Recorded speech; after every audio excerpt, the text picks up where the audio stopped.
Hi, everyone. Just letting a few extra people in here right at the end. But welcome to the Sana Center media call. I'm Spencer Osberg. I'm the Chief Economics Editor at the Sana Center. Today, we're fortunate enough to have David Gressly, the United Nations Resident Humanitarian Coordinator for Yemen, on the call. As you would know from the invite, the main topic of today's conversation is the FSO Safer oil terminal off the coast of Hodeidah and the recent efforts to mitigate the potential for a catastrophic oil spill related to such.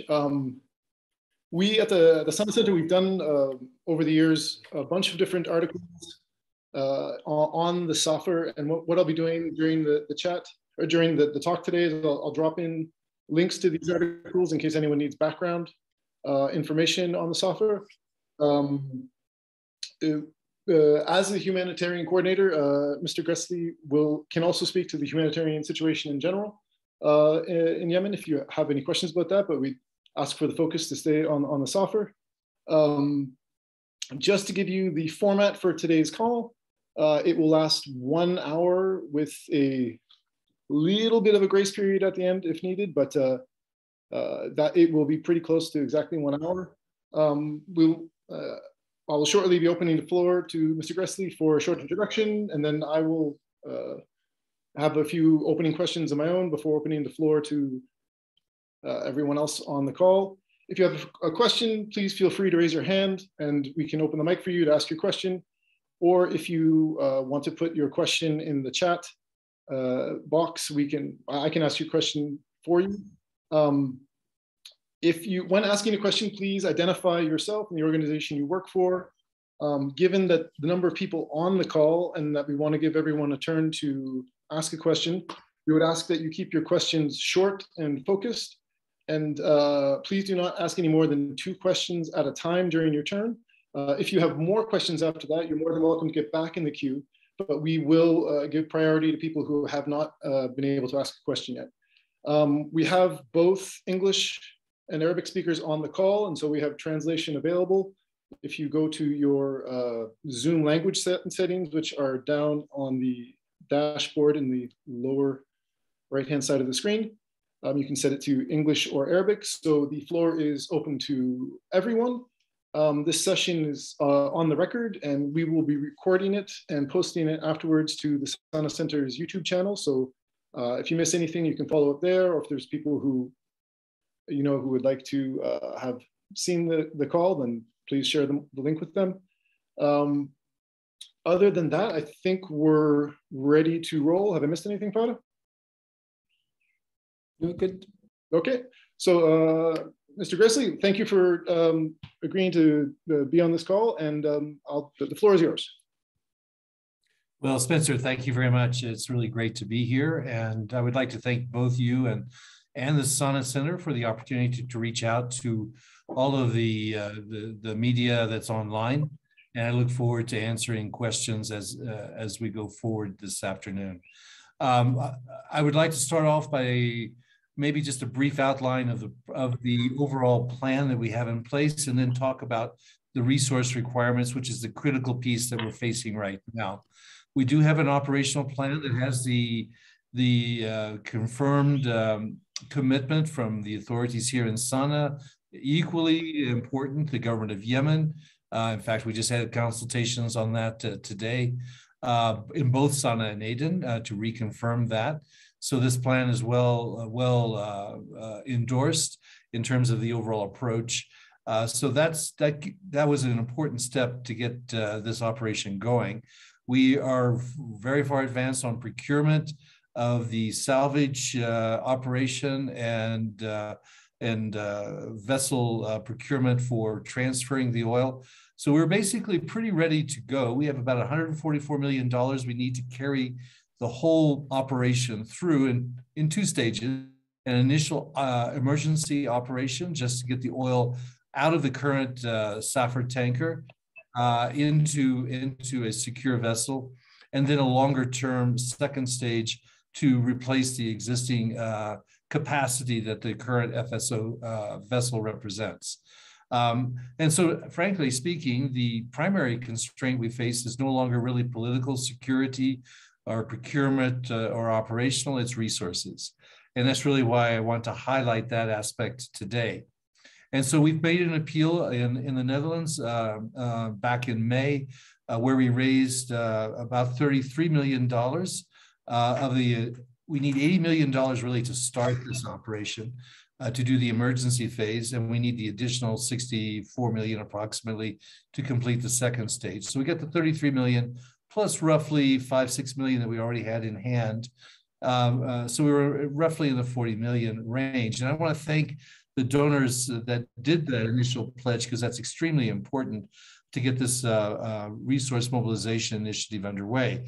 So specifically, I would like to highlight the role that the Netherlands has played in not only a significant contribution, but the continued outreach to other member states to support Germany, which has made a very significant contribution. The United Kingdom, the European Union, Qatar, Sweden, Norway, Finland, France, Switzerland, and Luxembourg have all made contributions that have carried us to this point. And most recently, both the USA as well as the Kingdom of Saudi Arabia have pledged an additional 10 million each, which gets us approximately to the 60 million threshold of the initial 80 million that we need to raise to start the operation. We have discussions with other donors for the second stage well underway. So we're optimistic that we'll raise the funding for both stages in an appropriate time. But let's focus on where we are today and how we can close the current gap. And that's really what I want to highlight, because we're launching a social media fundraising campaign. Tomorrow will be open, and it's important that we get the word out to the public that we really need to get this funding going. So we do have, for the operational plan, about a $20 million gap. And we really need to raise that as soon as possible.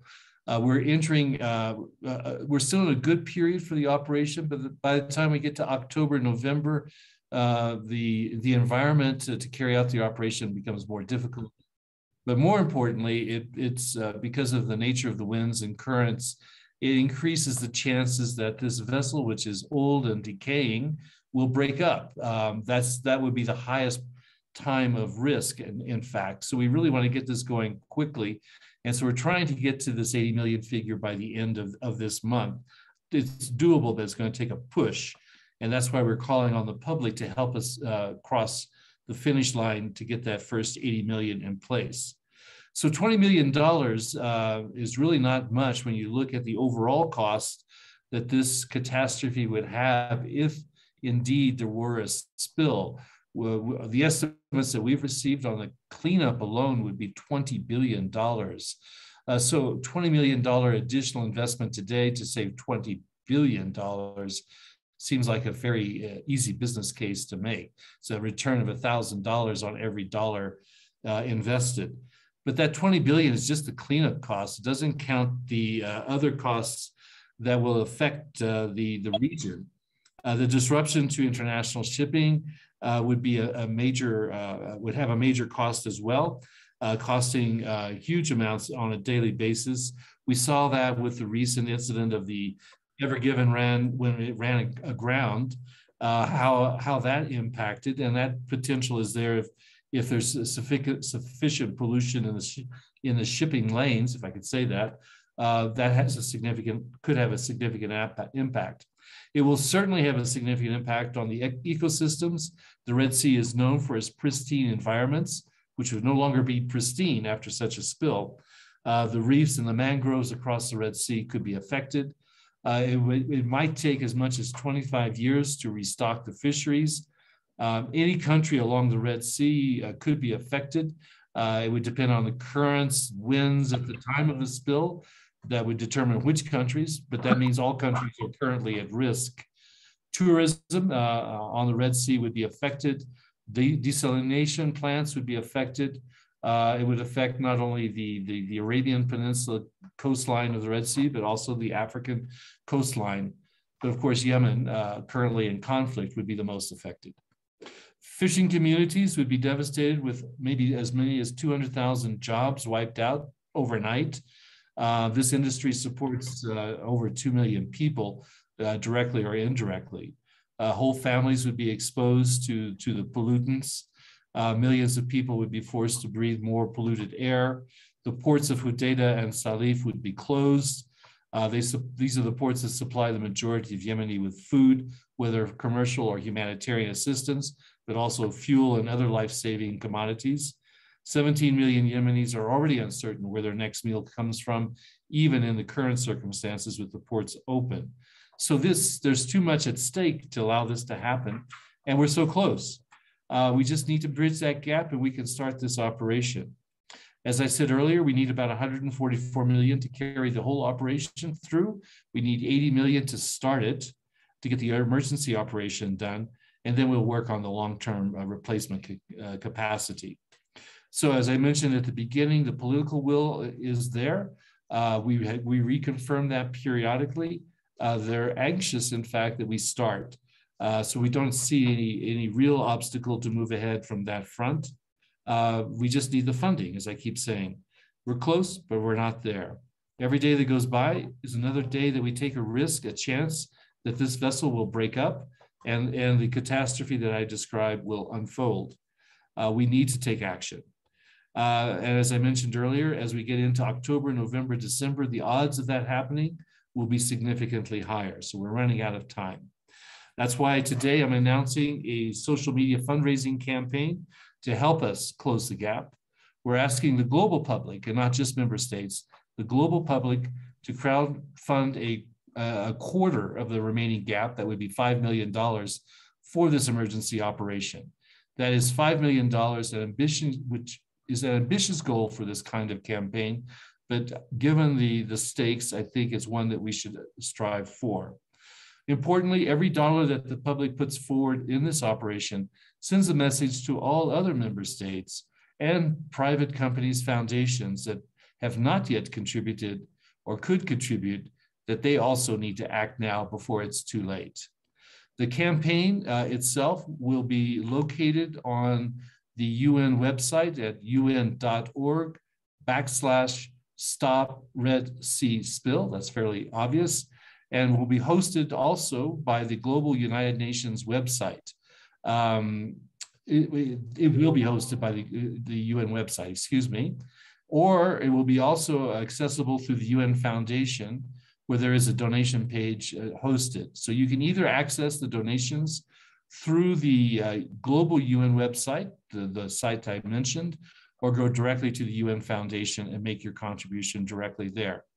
So I'm basically appealing to the public as well as member states to help us close this gap, start this operation, and save a catastrophe that is not just a probability, a possibility, but a certainty if we do not act. It's only a question of when, it's not a question of if. Let's get it done now if we can. Thank you very much for your time, your attention, and your support. Thank you. Thank you, Mr. Gressly. I'll just follow up with one question. There's been a lot of comparisons to what happened in Beirut, the explosion, 2020, and the FSO Safer, in that it was just something that people saw sitting there, and it could happen someday, and then it happened. And we've been following this at the Sana Center for a while, and one of the things that it was very much aggravating about the situation is that the Safer was used as like a political bargaining chip between the parties, essentially, right? And arguments over, who would own the oil, where would it get sold, all that stuff. There's been previous attempts to do an assessment of the vessel and and agreements and principles agreed between the Houthis and the UN, and then only for that to be reneged at the last moment. And so my question is, what changed? How come there seems to be an amenability to addressing this issue now? Well, I think two or three things. The one, you made reference to Beirut, and I'll just simply mention on that. That was a potential disaster that could perhaps have been averted, but it was more potential than certainty. The difference between Beirut and this one is we know this vessel with 1.1 million barrels will fall apart someday. So it's a certainty here that is actually unique in many ways, and therefore should command everybody's attention to fix it and prevent it. But in terms of what changed, and it's a question I hear all the time. Well, first of all, I think certainly here in Sana, there is a recognition that this vessel is decaying. More importantly, they understand that the vessel cannot be repaired. And I think it got stuck in the past over whether this vessel could be repaired or not. It cannot be repaired. It's deteriorated too much. It's not even a modern design. It was built in 1976. So it's a very old vessel, single hull, very inappropriate anymore for this. And that's understood here in Sana as well, of course, as in Aden. I think that was an important step forward. Secondly, we clearly here in Sana, we heard repeatedly that as a part of the solution, a replacement capability, not an augmentation of that, but a replacement capability, capacity, I should say, for storage should be a part of the overall program. So we built that into the UN operational plan that we have shared. As you know, we signed a memorandum of understanding based on that approach, which is the 2 stages that I described earlier. And that seems to have very good political support here in Sana. Likewise, and just as important, is the discussions we've had with the government of Yemen on this issue. They really want us to move forward. We've spoken to countries in the region, particularly in Riyadh, which Saudi Arabia would be affected. They too basically say the same thing. If you can get this done, get it done, because it can only have a negative impact on all of us. So I think better understanding of the replacement. Sorry, someone's. Yes, okay. So I think the key to answer your question is the understanding that the vessel cannot be repaired. It needs to be a replacement capability. We're working to make sure that that's included in the package, and that helped make the difference in these discussions. Back over to you. Okay. I'll just follow up with, before I open up to the floor, one of the things that we knew that was holding up the progress was basically where would the sale of the oil go? Like who would get the money from that? What part of that how was that dealt with in the current discussions? And what is the estimated value of the oil on board, and what might happen to it? Well, the last answer, well, you know what the price of oil is per barrel today. I think it's good quality oil. It was. We don't know the current quality after so many years of storage there, so that's still a bit of a question mark. But it's 1.1 million barrels, so you could take that times the current price, and it's a lot of money. So it is quite valuable. And we'll know more as this operation gets underway based on the actual quality after it's fully tested. So it's significant. And also the ownership is a bit complex, as I think many of you would know, multiple entities own it. So the way we're dealing with it now is not to confront that problem first, so the oil will not be sold.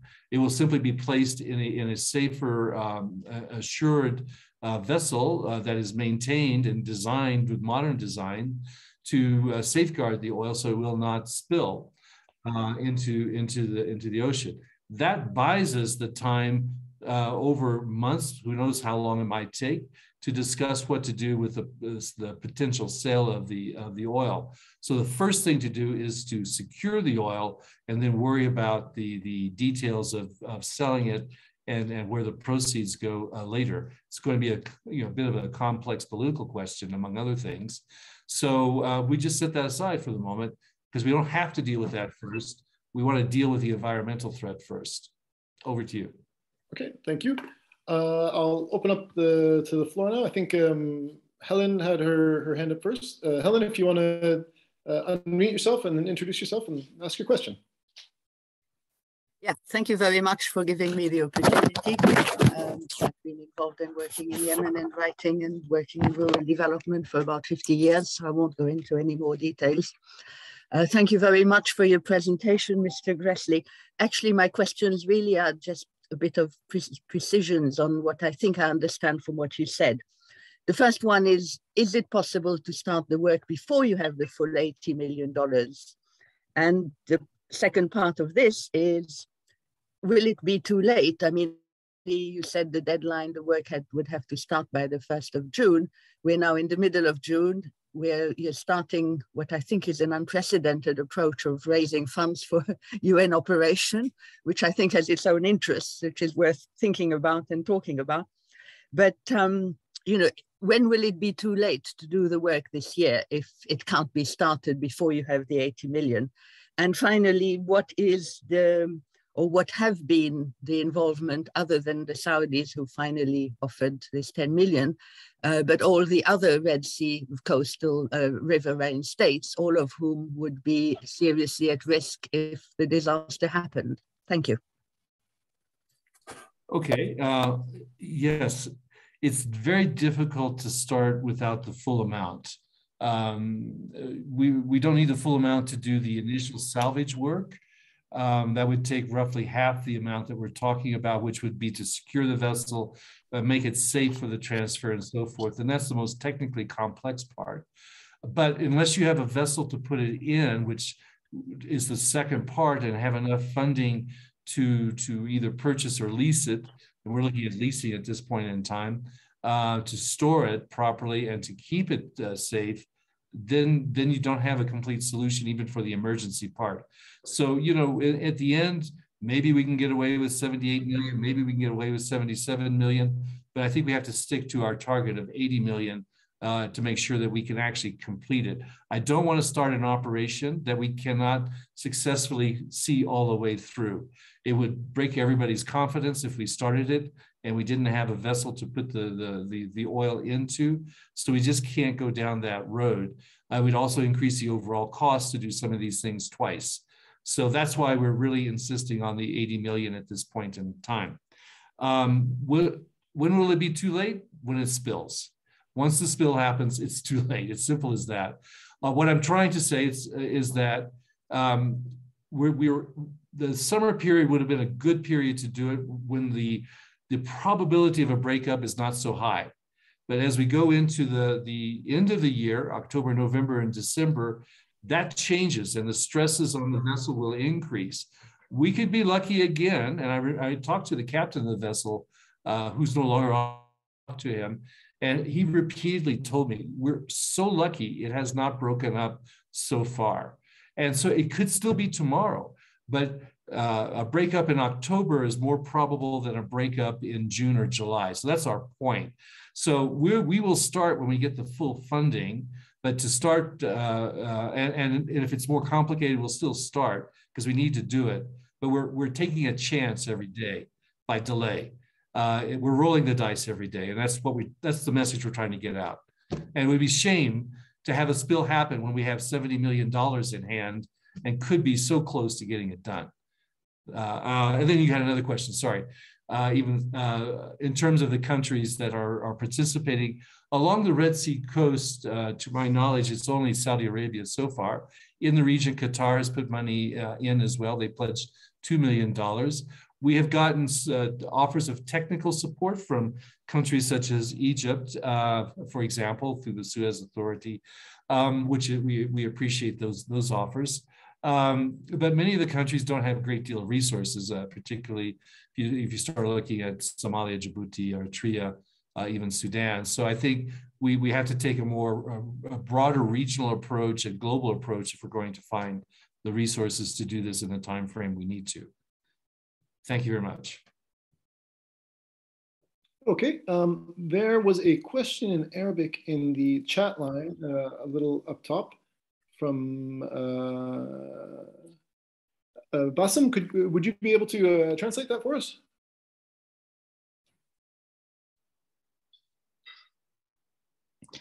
Yes, the question is coming from Abdelhadi Habtour from Sharq al-Awsat. Have you already bought the new vessel or tanker, and when do you expect to start transferring the oil in case you receive the remainder of the funding that you are seeking?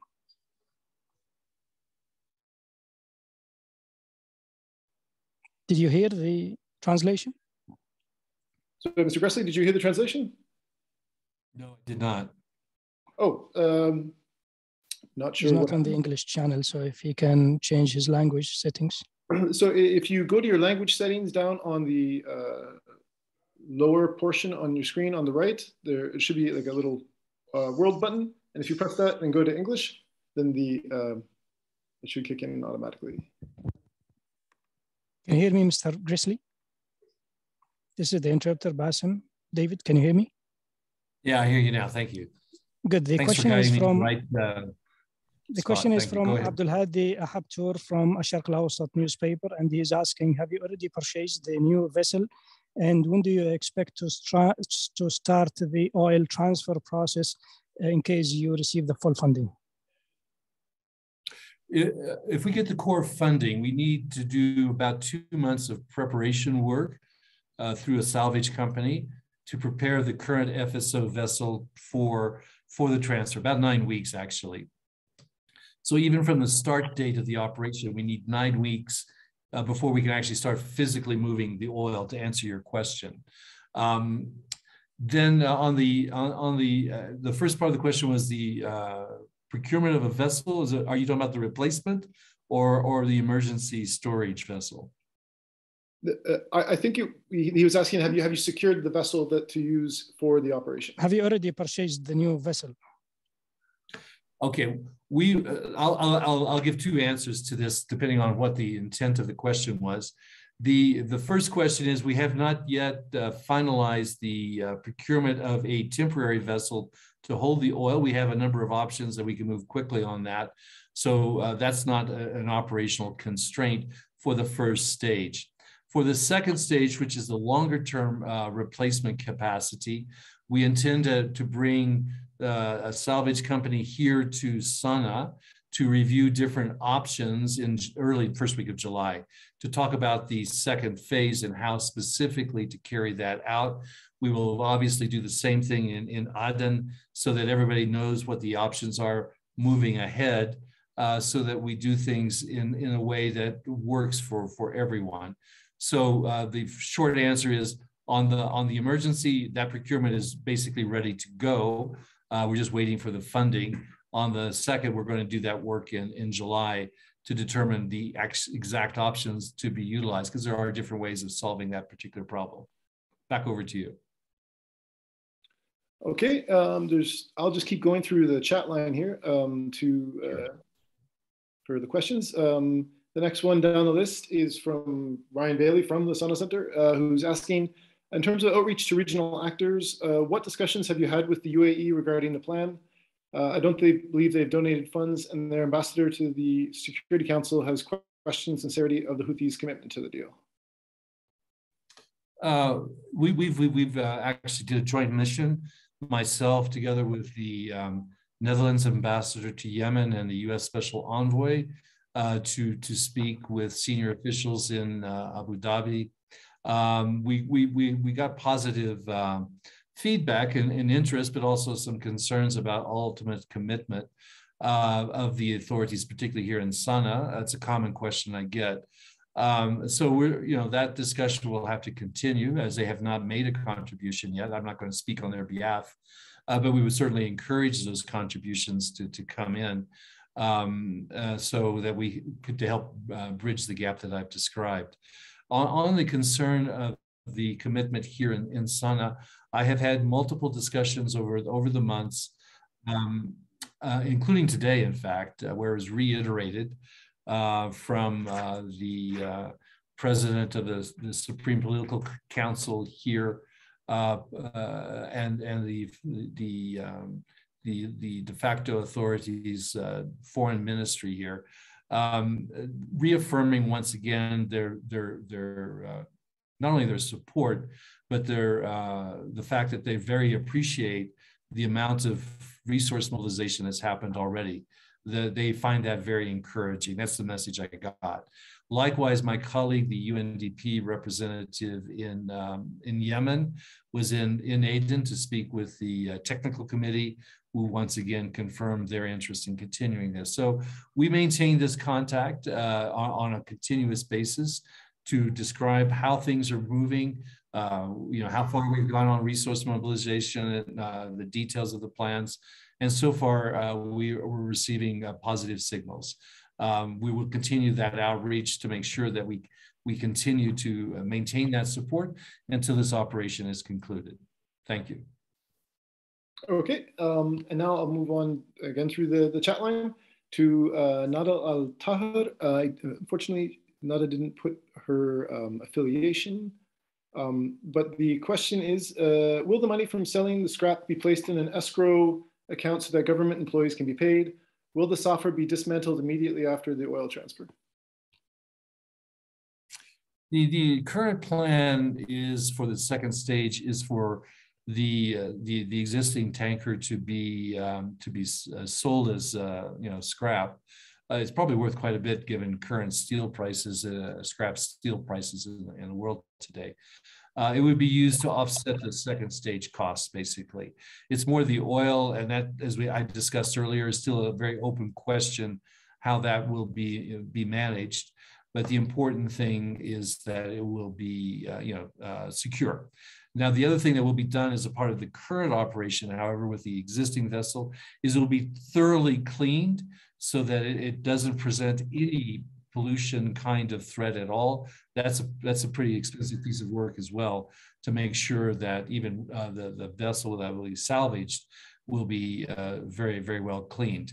In fact, we have a nice animation. I don't know if we've given it to the Sana Center, but we can, that describes how that operation will work in effect, so that people can see the details of that. I believe it's on our website as well. Is that correct? So you can see the whole process of the preparation, the transfer, as well as the cleanup of the current FSO, so that it no longer has a pollution threat. Thank you.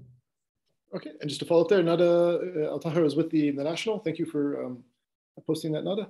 And then next question going down here is from Gareth Sweeney, who again didn't. If you're putting in questions in the chat line, please include your affiliation, who you work for.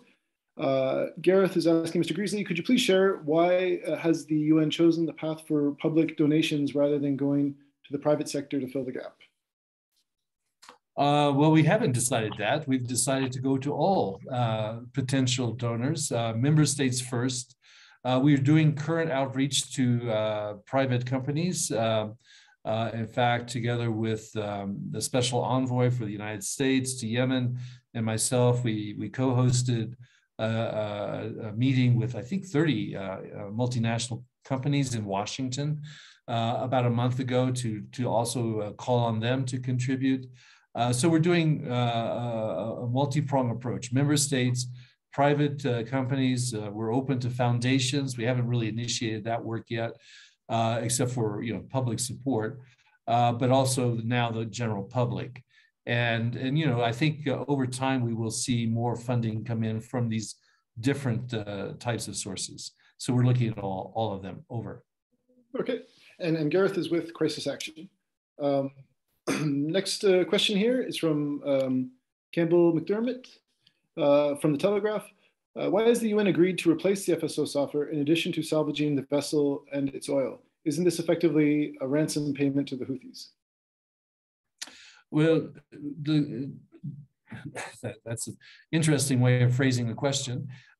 Basically, all we're doing is replacing the existing storage capacity. That's all we're talking about. Different options on how to do that. That was what opened the discussions to a successful conclusion. I'm not going to go any further than that on the answer. But we need to find a way forward on this, and this is what works. It doesn't seem to cause a problem in the region or with the government of Yemen.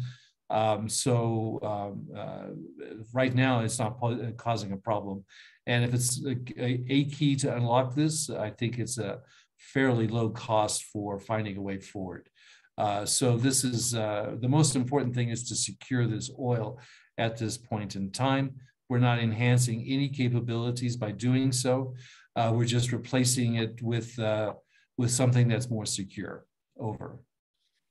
Okay, thank you. And now from Patrick Wintour from The Guardian.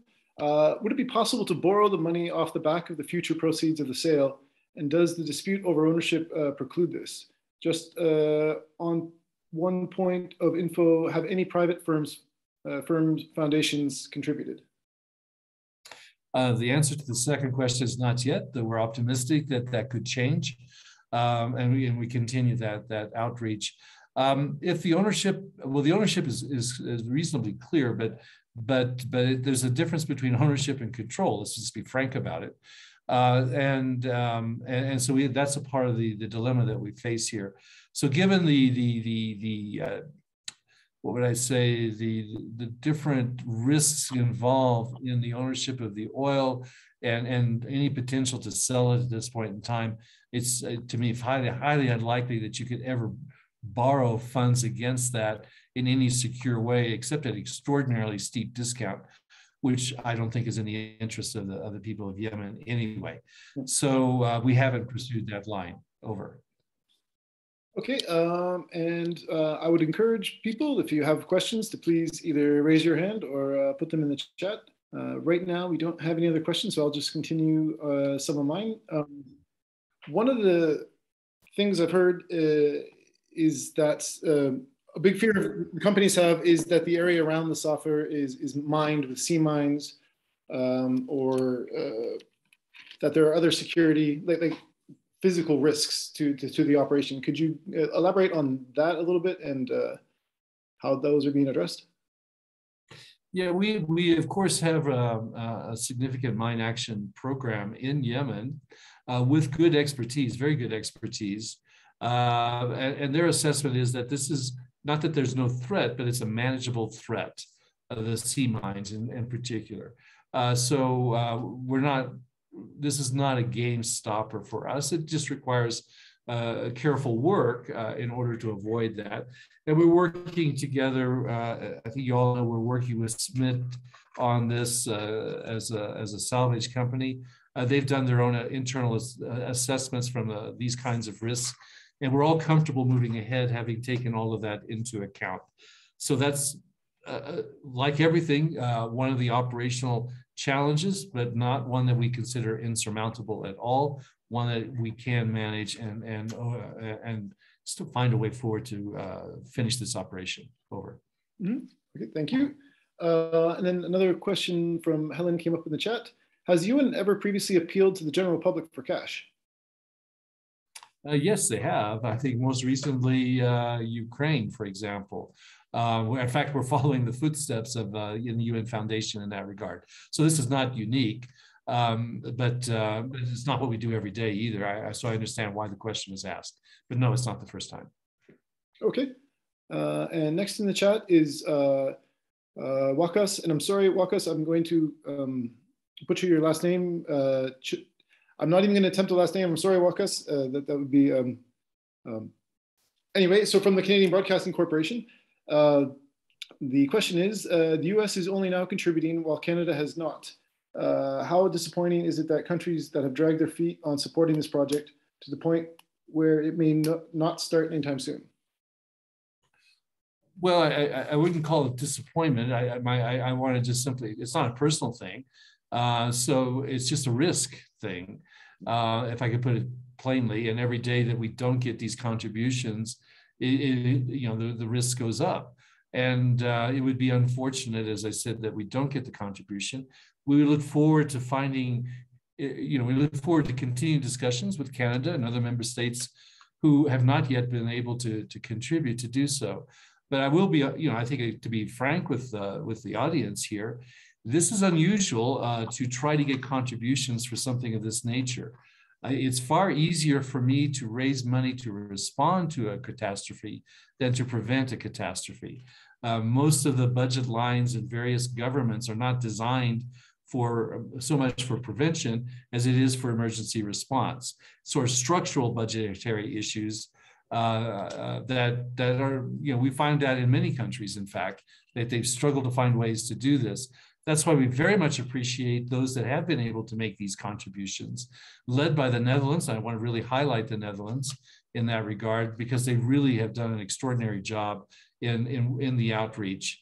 So we understand there are budgetary it's not really budgetary constraints, but it's constraints, legal constraints on how funding can be released for this purpose. And we want to continue discussing this with those governments to help them find solutions so that they can contribute. Over. Okay, again, if anyone has questions, please present them in the chat line or raise your hand. During the salvage operation of the oil, what are the risks involved of the operation itself causing this spill? Like, and what is being done to mitigate that? Because a lot of what we've been writing about is the buildup of explosive gases in the chambers of the tanks, because it's been years now that they haven't been ventilated. You know, I don't know. I'm not an expert in it, but I'm guessing there are many other aspects of this operation in which like there is a potential for the operation itself to create the spill it's trying to avoid. And so just if you could address that and what measures are being taken to try to preclude or to deal with anything caused by the operation itself.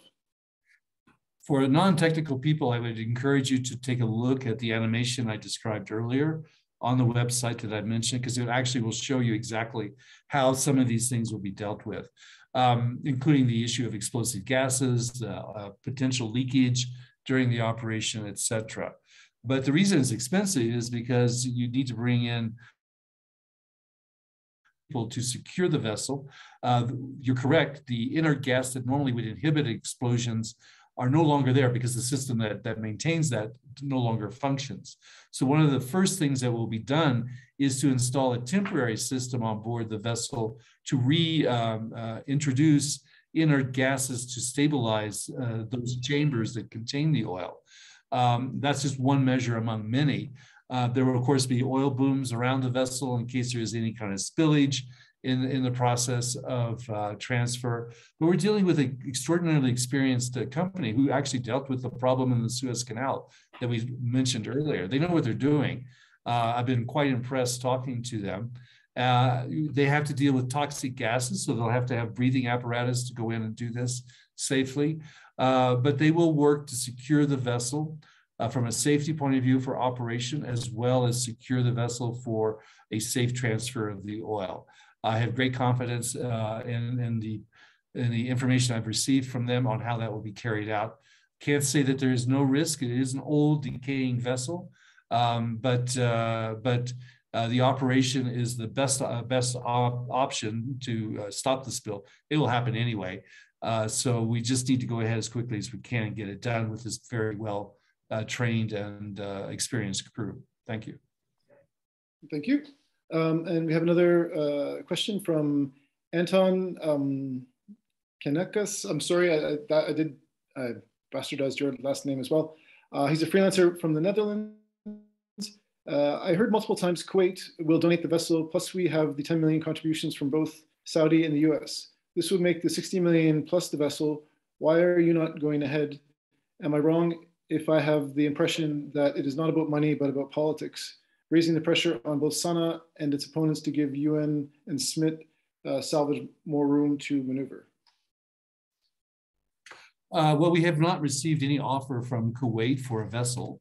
So if we received from anyone, a member state or private firm, a vessel, of course, that would go a long ways, provided it's an appropriate vessel. That would go a long ways to bridging, in fact, it would bridge the gap. So we're not opposed at all to an in-kind contribution, but all the discussions we've had on that potential in-kind, sometimes some interest, but nothing definitive and nothing I can plan for at this point in time. So that's why we continue to work for the resources in order to carry it out. If by a miracle tomorrow somebody has a vessel for us to use, we would be happy to make good use of it. But so far, Kuwait nor any other member state or company have come forward to offer that to us. Over. A vessel that can carry 1.1 million barrels of oil is rather large, isn't it? I mean, they're not a dime a dozen. They're not a dime a dozen, but they're fairly common, actually. Oh, okay. We have a number of potential offers in that regard. So what would be hard, I mean, it's good for the audience to know that the FSO Safer itself, it's a super tanker. It actually can hold 3 million barrels of oil, We're fortunate it doesn't have 3 million on board. It only has 1.1 million. It's only a third full. And secondly, it's in the inner chambers, which actually reduces the risk of ongoing spillage because it's in the inner chambers, not on the chambers adjacent to the open waters. So that's a positive. But to find something can store 1.1, 1.3 million, they're not the but those are, those sizes are available on the market. We're very discreet about that. I'm not going to get into details because of pricing issues, but it's very possible to do that. Okay. And Helen just posted in the chat that the animation that you spoke about is very clear and detailed. If someone has the link to that, Helen, if you could drop that in the chat, I think that'd be useful for everyone. Alaida Al-Rashidi from the Sana Center has a note here. Out of the 80 million, which we're saying that's a number that's been batted around for the value of the fuel. What is the price of the ship and how much is the value of hiring the rescue company and the other operational fees? I guess like a breakdown of the operational costs. Yeah, I think if anybody wants to, they can go online to, I think the operational plan is online on a UNDP site. Am I right, Russell? That's correct. That's correct. And the detail is there, but I think it's about 35 million for the salvage operation itself. That's an estimate, it's not a final figure. The leasing of the vessel is estimated around $13–14 million, but all of this is subject to procurement. So I'm not going to go into more detail on what the actual cost would be, but that's what the estimations are in the budget. And there are, of course, other preparatory fees and so forth, not fees, but preparatory expenses that need to be done, insurance, things of that nature that also contribute to that. Over. Okay, thank you. Another question I had is, has something like this ever been tried, like on this scale, transferring this much oil from one vessel to another that's in these kind of circumstances? Not by me. Of course, but I mean the Schmidt, the company that's being looked at to do this. Like, do they have an experience? I don't know. I won't be able to answer. We can find out actually. I think it's a fairly routine kind of operation. It's not that big of a deal for a salvage company. They deal with very complex. Technically, this is not that complicated of an operation. It's all the political security issues revolving around it and the need to mobilize the resources that made this one a difficult one to solve. Technically, it's not really, for those who know what they're doing, it's not that difficult. Over. Okay. Again, if anyone has any questions, we have about 10 minutes left in the call. I'm trying to figure out one myself. Mr. Gressly, is there anything else that you'd like to add at this point that we haven't talked about that you think should be up there? Should be done. No, the message I think is fairly simple, straightforward. We just need this $20 million so we can finish this job and get the oil secure, move forward with the second phase, and then worry about the issue of selling the oil. Hopefully, it's my hope, I'm not here to determine that, it will be used for the benefit of the Yemeni people, but these are discussions to be had, how we make that happen. The important thing is that we save this spill from really a catastrophic impact on the Red Sea. So we're talking to media colleagues here. Please help us get the word out that this really needs to be done now. If you have individual questions after this, my colleague Russell Geeky, who's sitting next to me, you can't see him, but he will be happy to also provide the information to you so that we can find a way to succeed on this. Given the Yemen context, given the truce that's now in place, and we hope that can evolve into a ceasefire and ultimately a peace settlement, this could be a very early win for the region. Everybody loses if we fail here. Everybody gains if we succeed. And this is an opportunity to get a good news thing out of Yemen after 7 years of conflict. Please help us do that. That's my appeal to all the colleagues online.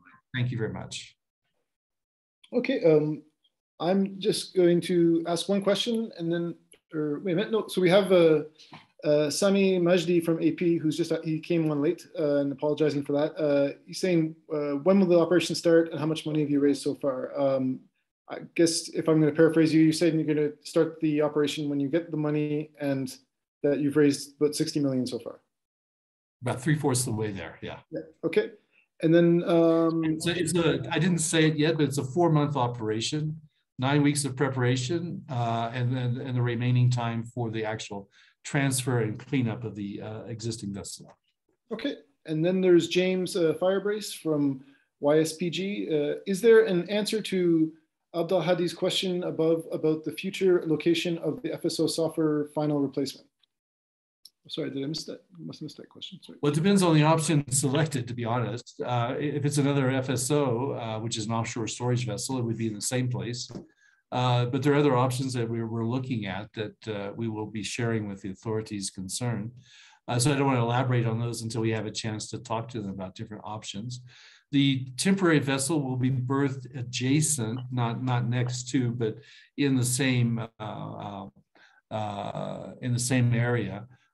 To maintain the oil, but in a secure area. So that's not a problem either. So we're not really worried about that part. We'll work more focus on the second stage and the replacement capability. Over. Okay, Abdul Hadi, apologies for missing your question there in the chat line. We have about 6 minutes left. This is Anton again. With the difficult surname, yes. Thank you. Has the Sana government agreed to withdraw any armed escorts on this operation as Smith has demanded? And must the coalition withdraw somewhat in order to get the Sana government to do this? There's no, in terms of a military positioning, that doesn't seem to be an issue at this point in time. Of course, we would work closely with all parties, in the conflict to make sure that this whole operation is fully deconflicted, so that there is no issues there. Hopefully, the truce will continue. That's not even a big issue, but if not, we will of course do the deconfliction required. I'm very confident with all the parties involved wanting this to happen that that's not a major consideration for us.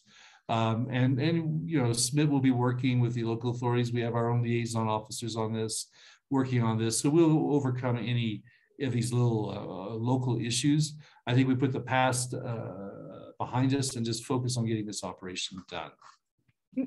And I'll just, sorry, we have another one from Shireen Hafidi.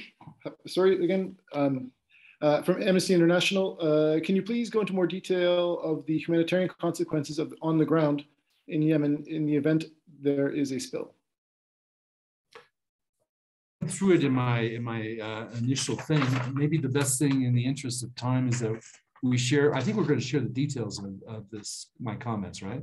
Yeah, we're going to share the opening statement. Yeah, so I detailed that in my opening statement. It was a fairly lengthy description, but it will affect everything. It will affect fisheries, livelihoods, the ability to access the port to deliver food into the country. It will affect international shipping because it could inhibit the passage of vessels. It will impact tourism and the revenue that's generated from that. It will affect as I've said, pristine environments. It could affect fishing stocks for 25 years in the areas that ultimately affected. $20 billion to spend it. Here's what I tell a lot of countries that I work with on this. You can do something up front to prevent this, because if you don't, you're gonna take your money when the spill happens out of money debt, or that's for Yemen, out of the development money, the humanitarian money. You will divert all of that money to clean up this spill. And I had a really good discussion in that regard with in Qatar with their development foundation there, who understood that instantly. The director said to me, if we do not act, I will be spending more money cleaning this up that I intended to help Yemen with instead. And I think that's the biggest humanitarian catastrophe, will be the diversion of assistance that goes away to clean up the mess, as opposed to benefiting directly the people. Over. Thank you. And we just had a question come up in Arabic in the chat line. So we have about 3 minutes left. Bassem, could you translate that for us, please? بالإمكان ترجمة السؤال. Well, it is not a question. It is you have to act and to prepare for any potential case that can happen because a Safer tanker is being used for political gains and leverage until when we stand and watch what is happening. So it's not a question, it's a comment. Oh, okay. Okay. Yeah, so if you have any questions left, we have 2 more minutes. I'll ask one quickly about the second stage of the operation. That's so we know that the Houthis disconnected the current Safer from the pipeline that is originally before the war. The oil went from the Mada fields all the way across to the FSO Safer where it was unloaded. The Houthis disconnected the pipe. I think it was in 2018 or something. 2017, I could be wrong on that figure, but the replacement FSO, does that include like the pipe connection to the grounds, like all the way to the pipe on land, or what are the details of that, if you know? Well, the details we've agreed on are in the MOU that's also public on what we agreed in terms of a replacement vessel at that point in time. But there are different options that could be used that might be more interesting. So I'll be in a better position to answer your question in July when we have those discussions. So I don't want to preclude those discussions at this point in time. Gotcha. Thank you. Okay. And it looks like we have about 30 seconds left. And don't think we have any more questions. So what I'll say is thank you very much, Mr. Gressly, for your time this afternoon and for this letting us know what's happening with the software, which is perhaps the most understated mass catastrophe that could happen on the planet these days. And so I'm really glad there's this attention being brought to it. And thank you everyone for joining. And I'd like to wish everybody a good day. Thank you. Thank you very much. Thanks for your time. Right. My pleasure. Okay. Bye-bye. Bye. I'll keep the chat open for a minute in case anyone wants to copy out any notes from there or any of the links we posted. I will post the last Sana Center article